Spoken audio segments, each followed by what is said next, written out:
Hey, beautiful soul. Welcome to The Cosmic Catch-Up. I'm Corri. And I'm Dana. We're real-life sisters who said no thanks to the 9-to-5 grind and yes, please, to the stars, spirit, and soul-led living. Around here, we're talking ascension, astrology, human design, sound healing, and the messy magic of waking up. So if you've ever thought, there's got to be more than this, you're our people. Two sisters, deep talks, whole lot of magic. Let's catch up. Hey, Corri. Hi, Dana. Good to see you. So good to see you, too. So we have a fun guest today. We do. I'm very excited.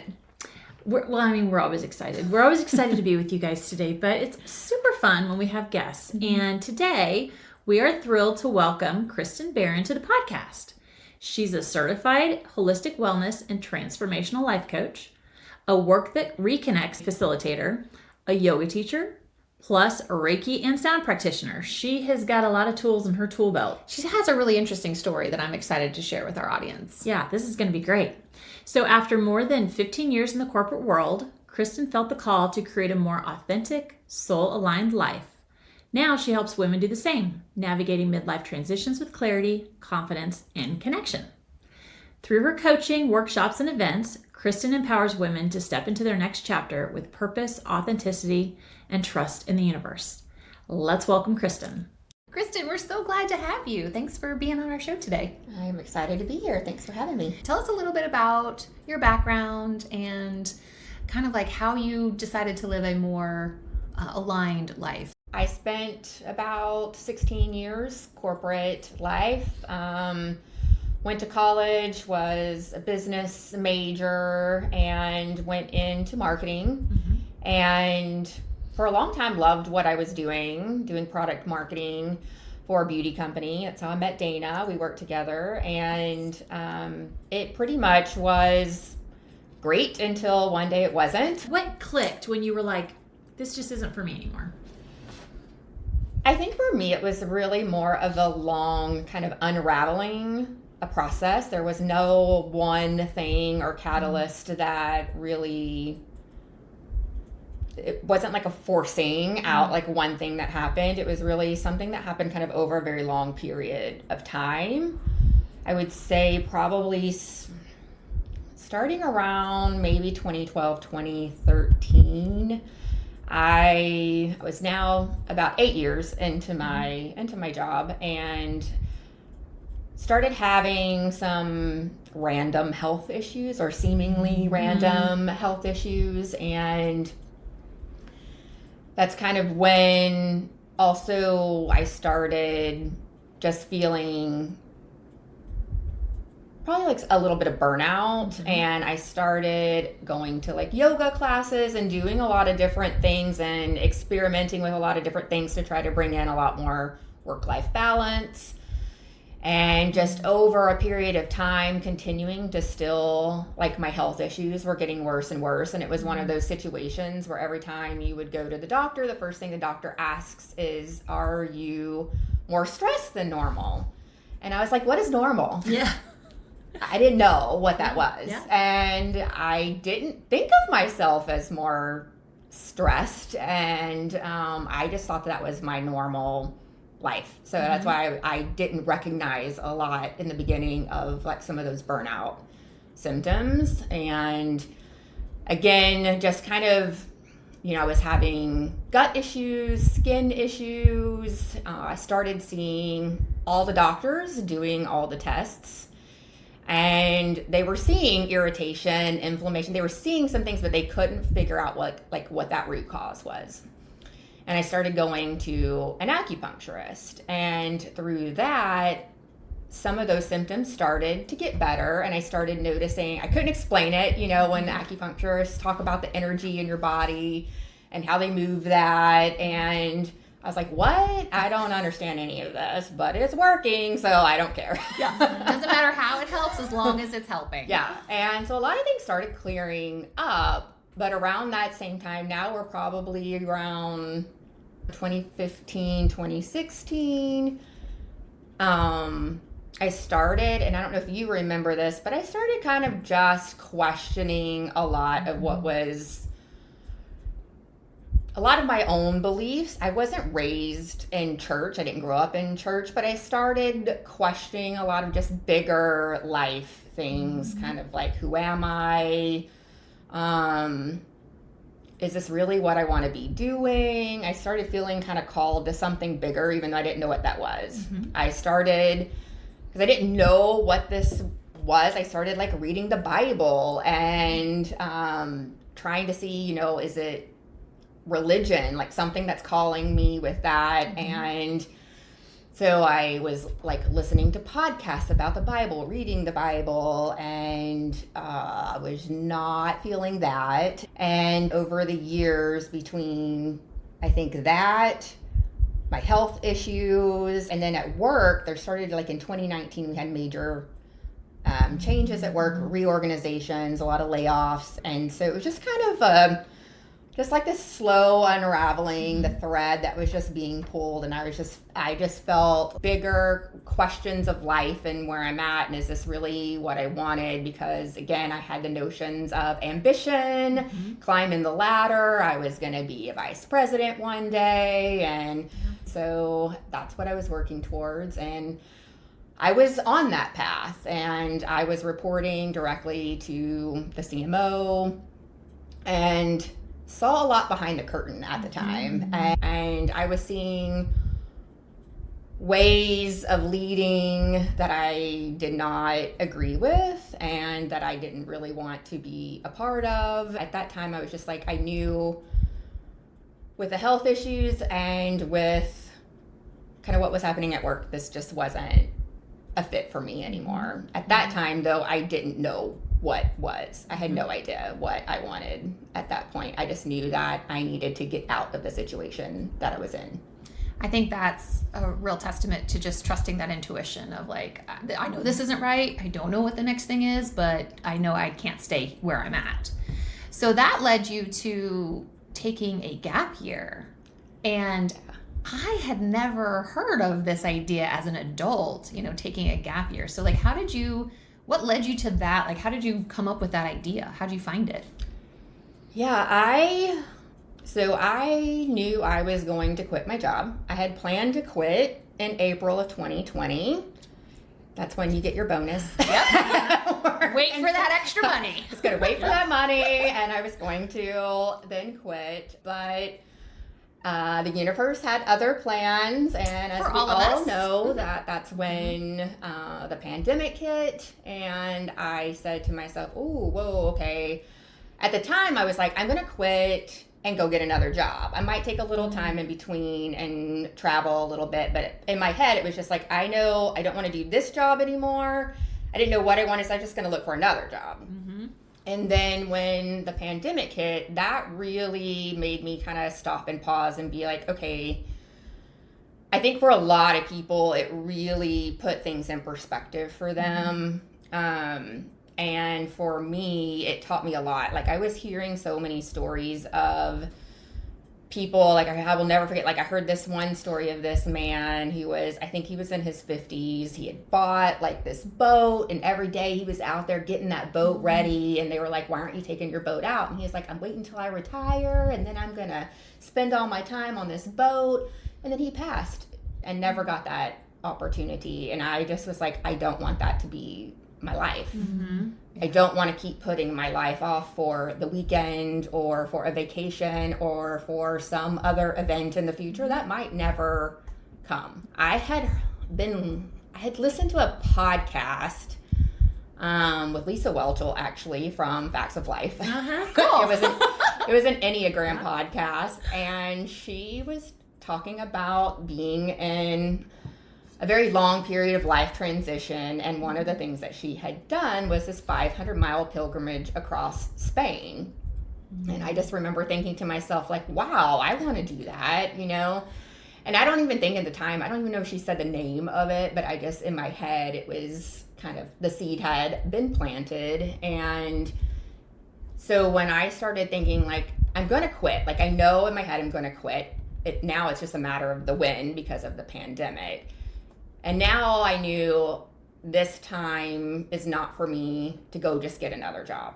Like, I really needed to take the time and the space to figure out what it was that I really wanted, and who am I outside of this job. And so I'm going to take a year. I had to do a lot of work looking at my finances and making sure that that was something that was feasible for me. I hired a coach to help, and so she was someone who helps people. She's actually somebody who helps people move abroad, but she was working at the time in general with helping people basically just leave corporate life and do something different. So so she helped a lot with a lot of the fears and doubts that I had around taking such a big leap of faith. And then I just started planning, started selling a lot of my stuff, I ended up putting some of my stuff in storage. I was, again, at this point, like saving every cent. Every penny. Yeah. As much as I could, knowing that that's what it was going to happen. And as soon as things started opening up again, I was like, okay, I'm going to take this time to travel, and I'm going to take this time to do things that I would never be able to do on a vacation. And I am not going to think about work or career or what that next step is, because this is really about me finding out who I am. So was it a little like eat, pray, love, or how would you describe your adventure? No eat, pray, love. No eat, pray, love. Sadly, no love. Loving myself. Yes, for sure. Yeah. Most important thing. A lot of eating, yes. A lot of praying, yes. But yeah, sadly, no love. A lot of walking. A lot of walking, yes. So I started off with doing the Camino de Santiago, which is the 500-mile pilgrimage across Spain that I was talking about, that just like that seed had been planted, and I was like, this is the time to do it. When am I ever going to have this opportunity again? And so that was an experience that I learned a lot about myself, and it actually really set the tone, I think, of all the things that I now incorporate into my lifestyle pretty much. So you mentioned having health issues. Did that impact you when you were doing this 500-mile walk?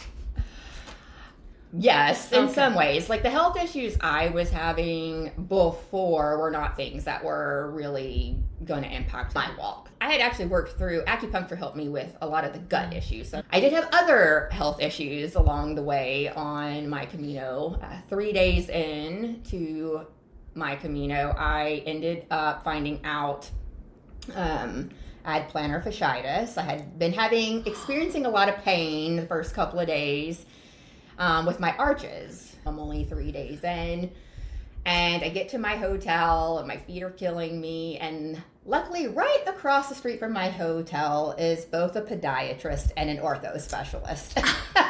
It doesn't get more aligned than that. Exactly. So I ended up going into the podiatrist, and it was just like, trying to explain what was going on with my feet. Luckily in Spain, they all are very, very well equipped to help with people on the Camino. I had to go buy new shoes and get custom orthotics put in, but all of that was done in one day. And by the next morning, I was back on the Camino. So amazing. And you finished it? Yes. Without incident? Yeah. So I had to adjust to new shoes, and the pain was still there, so I just had to do a lot of different exercises and stuff to help with that. But it was an amazing experience. Okay, so you finished this amazing and incredible 500-mile walk. Yeah. What did you do next? Because that took like what?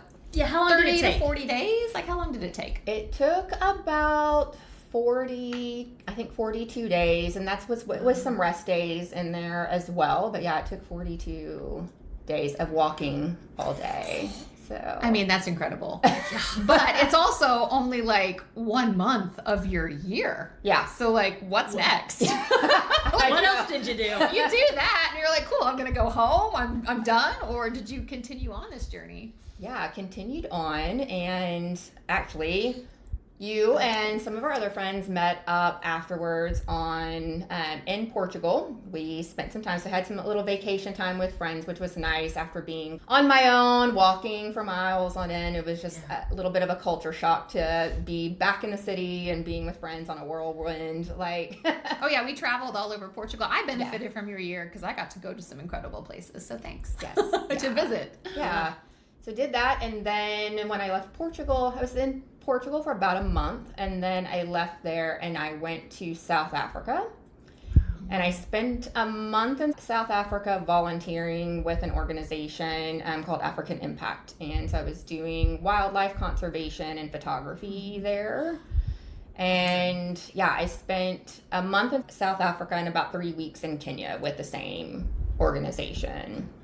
And just being in Africa is an amazing experience as well. It's just one of my favorite places that I've traveled to in all of my travels. Then I went to Istanbul. It was my layover to come back home, and so I spent about a week there on vacation and touring around, and then came home for a bit, visited with family, changed out some clothes in the suitcase because I was living out of a carry-on and wearing the same thing every day. That'll drive anyone insane. Yeah. Yeah, I needed to definitely change the clothes up a little bit. I wanted to burn everything that was in my suitcase.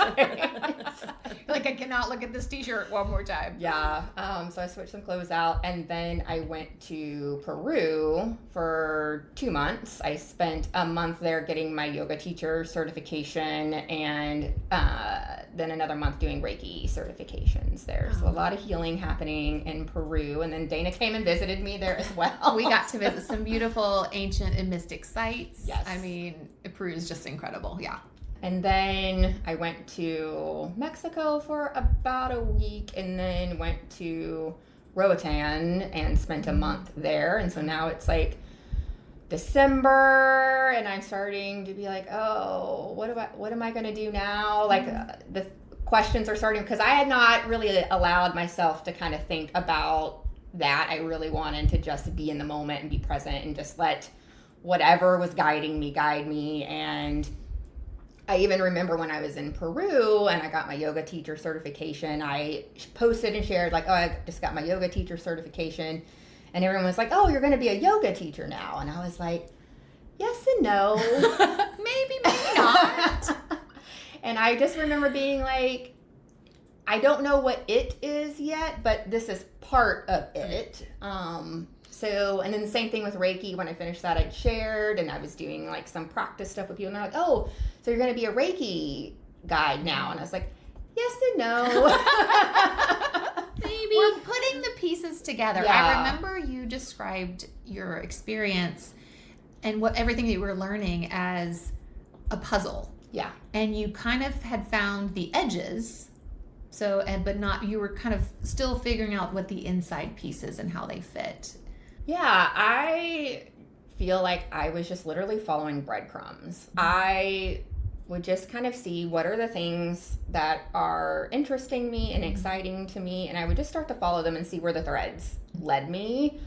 And I was starting to notice at that time, obviously, healing and wellness were becoming a really big focus for me. I was really connecting a lot more to my own intuition and wisdom and to spirit. So spirituality was really coming in a big way. And so I knew something around that space was what was coming through for me. I didn't know, again, what that meant or what that was going to look like, but I was definitely still feeling like I was moving in that direction. And are you someone who easily can take it moment to moment, or was this uncomfortable for you? Like for me, I have to plan everything. I freak out.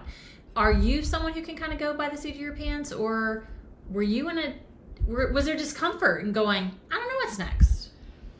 Definitely a lot of discomfort in the beginning. My corporate life was in strategic planning. It is something I'm very good at. Yeah.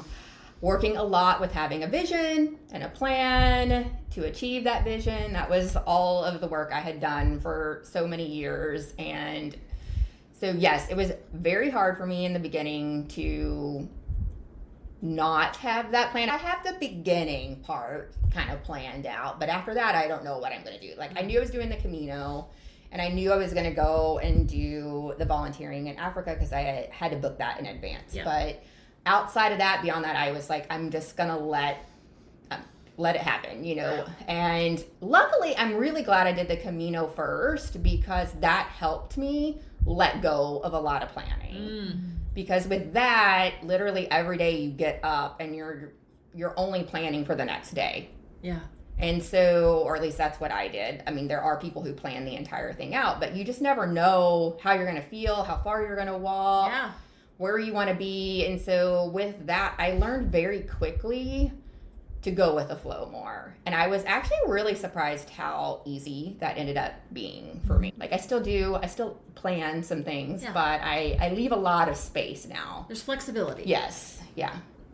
Okay, so you're coming to the end of your year and you're figuring out what's next. So what was next? I had no idea. I was like, where's the corporate job now? Yeah. I came back to Dallas. So at that time, I was looking for jobs. Got the resume ready, started looking at jobs, and it felt like a really bad dating app where I was just like swiping left on everything. Every job. Like, no. Oh God, no. Can't do it. No. Vibes. No. Certain words like would trigger me. I would just be like, nope, can't do that. And I found, like, over the course of 3 months of that, I think I'd applied to like 3 jobs. And I didn't get interviews with any of them, again, because I feel like my heart wasn't really in it. Yeah. During that time, I had been getting messages that I needed to start my own business and I needed to go out and do something very different than what I had been doing, but I wasn't very much in resistance to that. And I stayed in resistance to that for a very, very long time. Luckily, I had a good friend who hired me to do some part-time contract work. So that was helping with paying some of the bills while I'm still trying to figure some things out. And with that, though, I learned I kind of like this freelance contract life. I like being able to make my own hours. And I was able to do work that I enjoyed, but I didn't have to go to all the meetings and do all the normal corporate stuff. So I literally just did the project work. So I was starting to figure out like some of these things that I was like, okay, I don't really need to go back and get a job. I can maybe do this thing on my own. And so it started to help me see that I could do that, even though I still had a lot of resistance and limiting beliefs around starting my own business.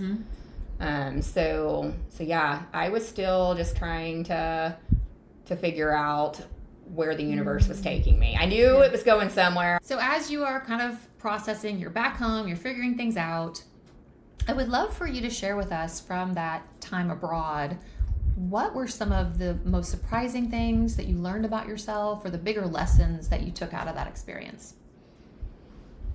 I think the biggest one that I still bring into my daily life now is just slow down. Slow down. I don't need to go at the pace that I was going at, and yet I could still get a lot done. It taught me a lot about really tuning in and listening to my body and listening to spirit and my own higher self, what it is that I'm truly wanting in the moment. Because again, I had just been living my life on autopilot and just doing what I thought I should be doing. And I hadn't really stopped to think about what that was and who I was outside of all of that. And things started popping up for me. And again, I was like, that's not me. But it was like, oh, maybe that is me. And I had just never, like, all these other things had maybe overshadowed that aspect of myself. A lot of my shadows came through. You cannot run from yourself. So even when you quit your job, That's right. even more so when you quit your job.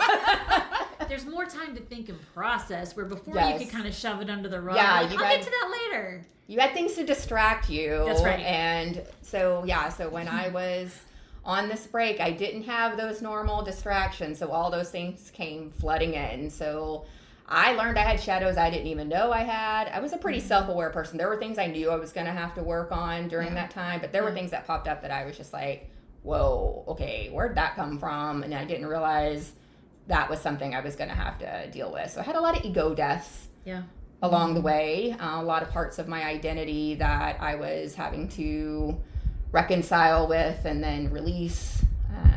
And that's something I learned a lot about, befriending my shadows in that process, because it was really hard. So it wasn't, everyone seeing my pictures of me in these great places, and it was amazing, but I was also going through a major personal, transformation, and I did not know how to deal with a lot of what was coming up for me during that time.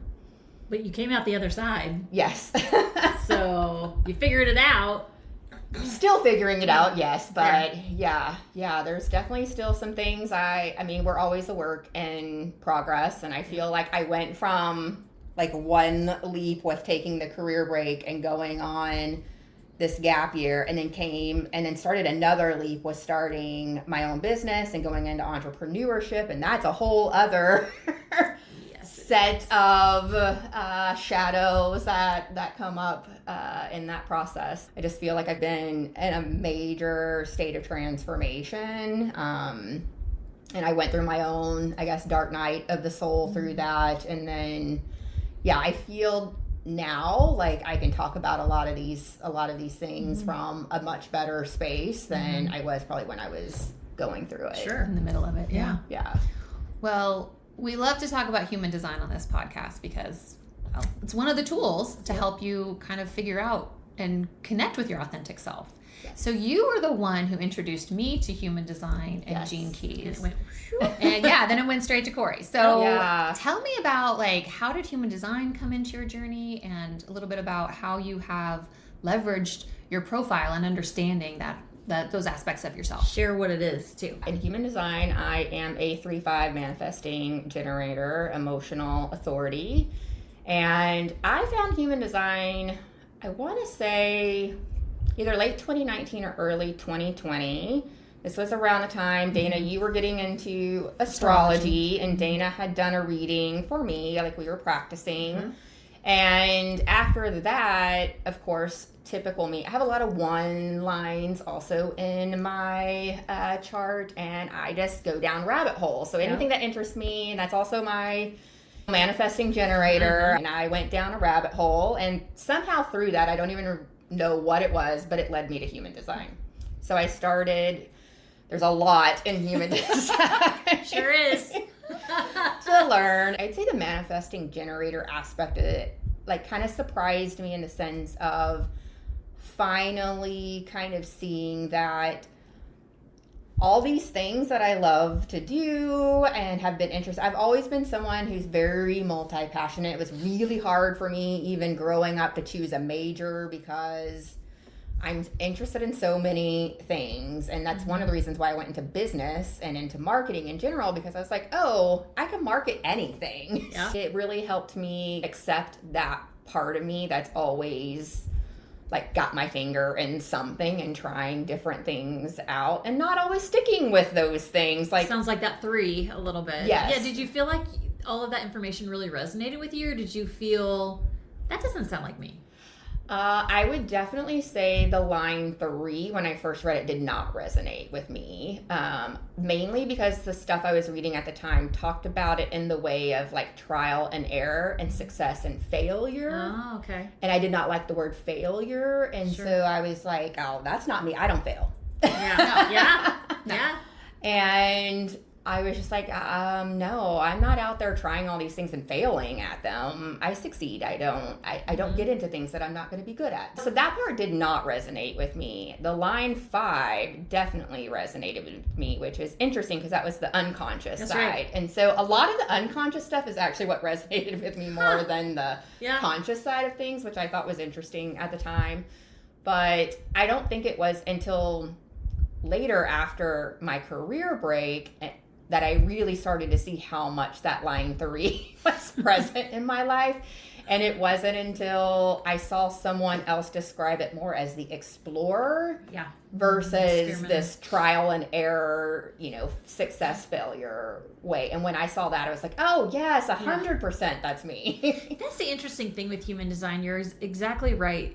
There's so many different people out there that it resonates in different ways. Mm-hmm. And so depending on who you get it from, you can go, that doesn't feel good. And I've read a lot of different books and felt the same way, like, oh, I like how you explain it here. I don't here. And for those who, again, I just like to remind people. So the 3 is known as the trial and error, but I really look at it as the experimenter. And there's no failure.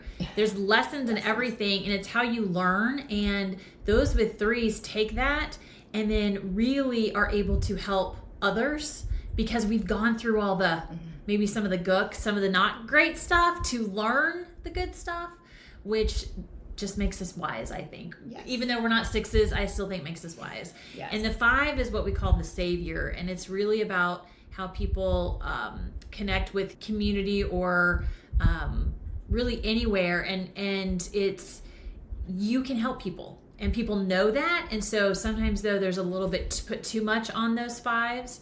And so if they do a good job, they're the savior. But if they don't, you're dead to me. So the 5s have to be very careful in what they pick and choose to support and to help with, because it has to resonate with them as well. And so you can't just, they have the ability to say no for what doesn't light them up.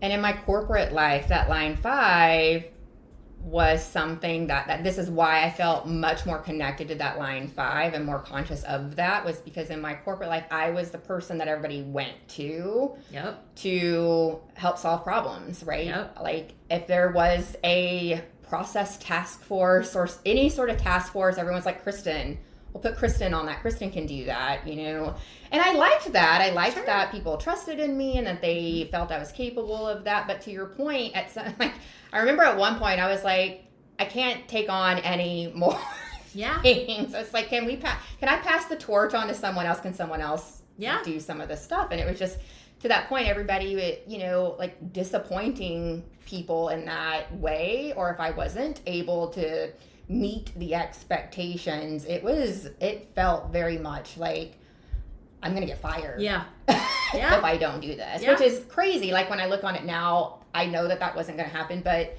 it felt that way in the moment. For sure. Yeah, absolutely. Yeah. So now that we've established your man-gen profile and that you're good at doing a lot of different things, and that has led you to be this transformational coach and help women in many different ways, I'd love to talk about the work that reconnects. Can you explain a little bit about what that is and what drew you to it? Yeah, the work that Reconnects actually found me, I'll say, late last year, early this year. Throughout my journey, when I left on my gap year, I just had an intention, and my word was connection. And I had written it on a piece of paper and circled it, and outside of it, I was like connection to self, connection to others, planet, and spirit. And all of the things I did while on my break were guided by that. In some way, shape, or form, it was about reconnecting back to myself. And through that process, like the more I reconnected back to myself and who I really am, I started having like a stronger connection to others. I started opening up more. I started becoming more vulnerable. Edges started softening a little bit. And I just really felt more like open-hearted and really wanting to help others through this journey. I realized that we all need to do a lot of healing, that if we want to heal the world, we need to heal ourselves first. I experienced that process and what that looked like and saw the benefits of that, and that's what I really wanted to help others with. That's what led me to coaching, and then eventually I think that's how the work that Reconnects found me.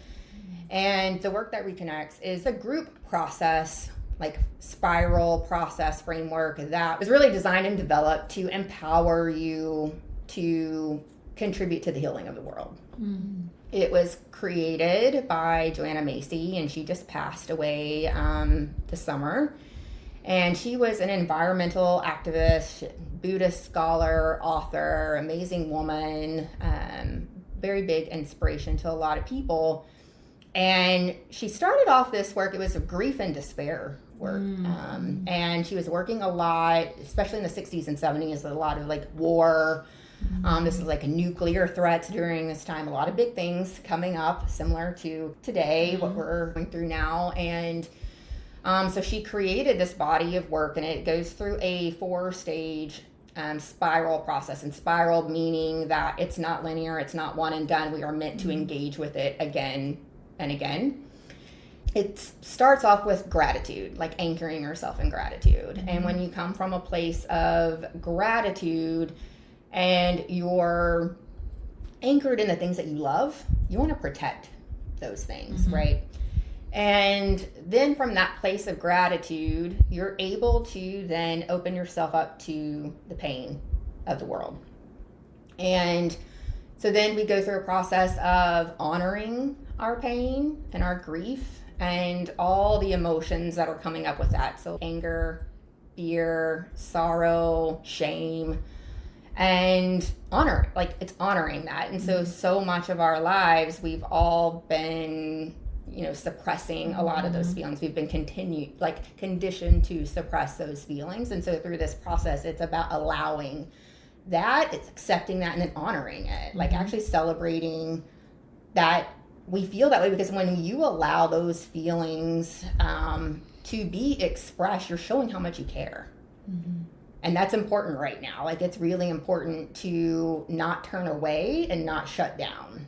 Like we need people to step up. We need people to care. We need people to contribute their gifts. Well, and I think too, when you hold on to those feelings and for so long, I think that's what really causes dis-ease. Right. And so I don't know about you. I know doing some work through body code and whatnot, but when I release those, I think sometimes that does have issues, and all of a sudden we're like, wow, those issues are gone. And I was able to release those emotions that I've been holding on to for so long. So I love this as a beautiful practice. To me, it's so many benefits to be able to release. And so through that process, like once you're able to kind of release and express some of those feelings that you might be holding in for whatever reason, because there's lots of reasons why we do that, but then you're able to start seeing things with fresh eyes, right? You start getting a new perspective. I think there's a saying I just saw recently, like, in dark times, the eye awakens. And so you start to see things differently. And so that's called seeing with new eyes in the spiral process. And then from there, the last stage is going forth. You're able to then say, okay, I now see this pain is a gift and I can turn it into purpose. And so you start to see where you fit into the healing of the world, healing of yourself, and what steps you can take going forward. And so it's really taking people and helping them feel more empowered to take those actions and take those steps, so that we're not sitting here feeling overwhelmed or feeling stuck or feeling like, what can I do? And so it's really to help them move through that process. It's beautiful. Absolutely. So you have now become certified to facilitate this work with groups, and you've been holding some sessions and workshops. What is maybe one practice or exercise that you find really powerful in this work? Oh my gosh, there's so many. I'll say for me, there's an exercise in the honoring of our pain called the Truth Mandala. I've participated in 4 workshops myself, and I just led my first one recently. And I'll say it's really hard for me to be vulnerable, especially in front of people I don't know. It takes a lot of time for me to open up. And it still did. It took a little bit to do that. I think I was probably in my 3rd workshop before something finally cracked. But those, again, like when you engage in this process again and again, like it does something to you. I felt like super liberated after that. It was just like, whoa, something just moved and shifted in me. And so I really feel like that practice helped with that. What I like overall about the work that Reconnects is that there's no fixing. There's no advice giving. It is literally just witnessing. So like you're speaking, people are witnessing, and there's no dialogue necessarily really around that. So and you go through this process of sharing. We have different symbols, like it might be a stick for anger, a cloth for shame, or whatever. And so you're just sitting there sharing your pain and what's coming up for you. What are you angry about? What are you ashamed of? Or what are you sad about? Everyone just speaks and just lets it all out. And again, you'd be surprised. Like I was surprised at things that were coming out of my mouth during that process. So I felt like it was really powerful. And to do that with other people and being witnessed in that, I feel like I had not experienced something like that before, and it was really powerful for me. That's amazing. So now you're here to help others. Like you've gone through these beautiful journeys and experiences and shadow work, and are now here to help other people through their processes. What do you think people are really seeking when they choose to take a gap year, when they choose to try to reconnect? I think ultimately, on the surface, it's always rest, right? I just need a break. Need a break from work. I need a break from my life, whatever it is. It's like I need to rest and recover. That's what most people will come to me for, is like, I just need to rest. Yes.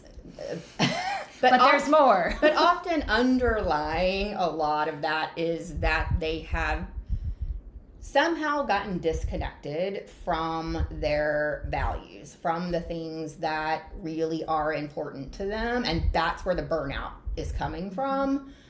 Often is because our outer world is not matching our inner world anymore. And so it's really uncovering more of what's happening there. And so that's what a lot of the work I do now with people is understanding where they are today, what's going on in their life, why do they want to take this break, what is it that they're really looking for outside of just rest and recover. And working through that with them. And I have a lot of different practices and tools that come up with that to help people through that process, because a lot of us don't know what we want. We just know we don't want that anymore. So it can take a while to kind of figure out, what do we want? That's right. Yeah. I think it's really easy to figure out what you don't want. Yes. But then the what do I want is the bigger question. Yeah. For sure. Yeah. So what advice would you give any of our listeners who is feeling the call to pause, but is scared to take that leap? Like, what would you tell them? I think I'd say, first of all, listen to that. Like, listen to that nudge. Get curious about it. See where it's coming from. Because that will kind of guide you. Not everyone needs to quit their job. I know we've all done that, so it's very easy to just quit. Say do that. Not everyone needs to quit their job. There may be just some tweaks, some practices that they need to kind of get more in alignment with what they're doing. I would definitely say, if you're feeling that call, there's a reason why. And so listen to it, get curious about it, and trust it. Well, I think you just said it, which resonated with me, which is your values aren't aligning with your current situation. I think that to me was spot on. I felt that very deeply when people do come for, like, I don't like what I'm doing, or I don't feel good about what I'm doing, because they're out of alignment. Right. And so I think that's really poignant to keep in mind, that there's a reason, and you don't have to quit your job, but get help to figure it out. Yeah, and that's one of the things I also work with clients on, is what are your values? Because that's another thing that most people don't know. We don't stop and think about it. Yeah, don't realize, because these are the underlying drivers of everything that we're doing right now. So a lot of what I'll tell people, like ways they can kind of figure that out, is look at how you're spending your money. What are you spending your money on? What are you consuming? What do you read? Who do you follow? When you start kind of looking at these things, you'll start to see these bigger pictures that come into play. And you'll start being like, oh, that's what's something I really value, because that's how I'm directing all of my actions and how I'm spending my money, etc. And it might surprise you. There might be some things in there as you go through this exercise that you're like, oh, wow, I didn't realize that. And maybe that's something you don't want. Yeah. And maybe that's also where the conflict or friction is kind of coming into your life, is that you're realizing you don't want to value certain things anymore, and that's shifting for you. Yeah. So I love that. That's incredible. I'd love to ask, like, do you have a mantra or affirmation or like a practice that you do daily to help you just like, navigate life? I don't know if I don't know if this is a mantra or not, but I had a little sticky note for like 5 years, like especially leading up to taking the leap, and I kept it even these last few years. The sticky actually just lost all its stickiness and fell off recently because it was on my laptop for so long. But it's fortune favors the brave. And it's just something that every time I'm feeling, doubts and fears, and it's like, I know I should be doing something, but I'm in that resistance. I'm just always like, fortune favors brave. Fortune favors brave. So, be brave. And it helps me to take that leap and to do the thing that is scaring me, and to get out of my comfort zone. So that is something that I carry with me a lot. I know I'm going to ask the obvious, but I think it's important because you mentioned fear a lot, and I think a lot of people do have fear. Do you have any regrets for anything that you did, whether it was taking the gap year? Do you, any changes or anything you would have done different? I don't think there's anything I would have done differently. There were definitely times in the moment that, like I said, I feel like the times I've sat in so much resistance to things, and there's part of me that's like, oh, I wasted so much time in that place of resistance. But I look at that now as I needed to go through that, because so many of my clients are also I needed to experience that myself. Even during that time, I remember going through that dark night of the soul, and I remember having this conversation with my mom one day, and I was practicing being vulnerable because I'd never done that, and it's not comfortable for me. So I started sharing with friends how I was feeling. I started sharing with my parents how I was feeling about things. And my mom's super supportive. My mom's been through her own dark night of the soul, so she gets it. But I remember one day my mom saying, I'm really concerned about you. I think you're getting depressed. And I was like, I don't feel that way. And I told her, I was like, I don't think you need to worry about me, because I feel like what I'm going through right now is exactly where I need to be and what I need to be learning in this moment so I can help others. And I was like, it's hard. I don't like it. Yeah. But I was like, it's here for a reason, and I need to respect that. And so that was the thing at the time. I just remember feeling in that moment that I was like, it's okay. It'll be okay. Yeah, So I think that's fantastic, because too, I do think we are so quick to diagnose what people are doing or feeling. And I love that, one, that she could share her concerns with you, but two, that you could say, thank you, but no. And I know what I'm going through, and it's necessary. Yeah. And you push through and come out the other side. So I think that's important too for those that might feel maybe they are depressed. Maybe you're actually not. But I'm not saying don't get help. Go talk to someone. But really, I think and process through, what are these feelings and why are you feeling them? And is it because you feel stuck? Or is there opportunity for you to come out the other side because of what you're sitting in the moment? And I think one of the things that really helped me be able to identify that in that moment was my human design, because at that time I knew that I was an emotional authority. I also have a lot of gates in my chart that are prone to melancholy. And so I had really started already to see how those waves of energy actually help me, and that I need to allow myself to go into them, which I had never done before, because it was like, oh, we ain't got time for this. There's no crying here. Like, no, none of that business. And so when I started to allow that, it was like, oh, whoa, okay. And I started to realize that, okay, I can go into this and it's okay, because I'm going to come out of it. And I knew that because I realized I had this wave. Yeah. Sometimes it's a short one. Sometimes it's a long one. Yeah. But it's like, but I knew I was going to come out of it. Yeah. That feeling of impermanence, this too shall pass. Yeah. So. Yeah. What a beautiful example, though, too, of we as a collective society aren't vulnerable with our feelings. We don't share them. So how brave were you to share that? But then at the same time, because we're not used to people sharing the dark feelings and really all you're asking for is just someone just hold space for those feelings.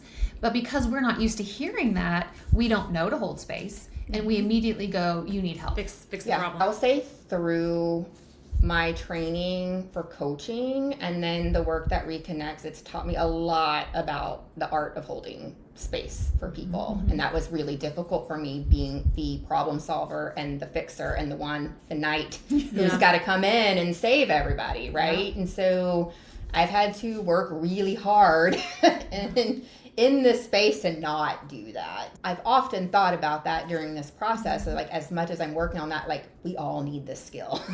Yeah, we all do. Totally This agree. is a skill we all need. So Beautiful. Totally agree. Well, is there anything else you'd like to share with the audience today?